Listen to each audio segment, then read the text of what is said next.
प्यारे बच्चों, मैं आज आपको आपकी हिंदी की पाठ्य पुस्तक में दिया गया पाठ 14 पढ़ाने जा रही हूँ, जिसके अंतर्गत आपको एक कविता दी गई है जिसका शीर्षक है वसंत ऋतु।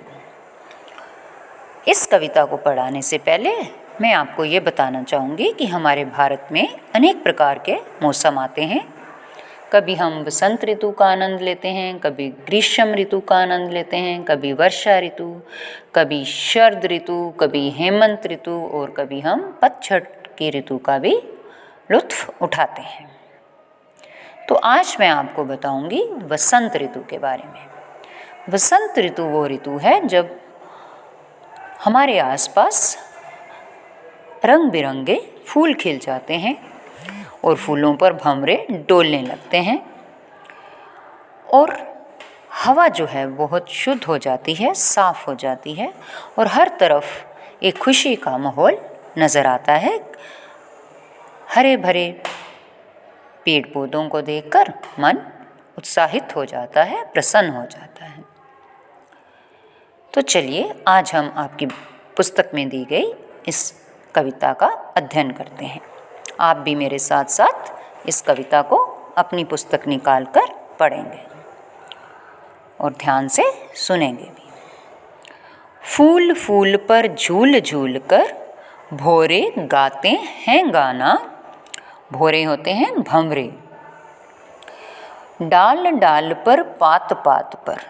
अब डाल डाल क्या है? डाली डाली। आपके पेड़ों की जो डाली डाली है या पात पात है, पात पात मतलब पत्ते पत्ते, हर एक पत्ते पर डाल डाल पर पात पात पर कोयल का स्वर मस्ताना। मस्ताना मतलब मौज से भरा हुआ। कोयल बड़ी मस्ती से गाती है। महक महक कर चहक चहक कर हवा यहाँ इठलाती है। महक महक कर मतलब खुशबू से भरी हुई हवा जो है वातावरण में इठलाती है। इठलाती मतलब नखरे दिखाती है, झूल झूल कर हवा आती है। इतनी अच्छी हवा इन दिनों आती है इस ऋतु के दौरान।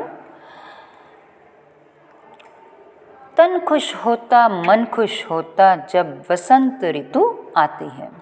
कहते हैं कि हमारा तन भी खुश हो जाता है, तन मतलब शरीर, और हमारा मन भी खुश हो जाता है जब वसंत ऋतु आती है। ऋतु मतलब मौसम। जब वसंत ऋतु का वसंत मौसम आता है तब हमारा तन और मन दोनों खुश हो जाते हैं। ये कविता सोहनलाल द्विवेदी द्वारा लिखी गई है। चलिए एक बार फिर इसको सुर और ताल के साथ सुनते हैं।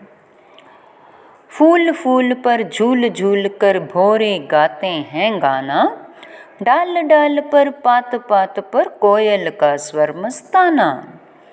महक महक चहक चहक कर हवा यहाँ इठलाती है। तन खुश होता मन खुश होता जब वसंत ऋतु आती है।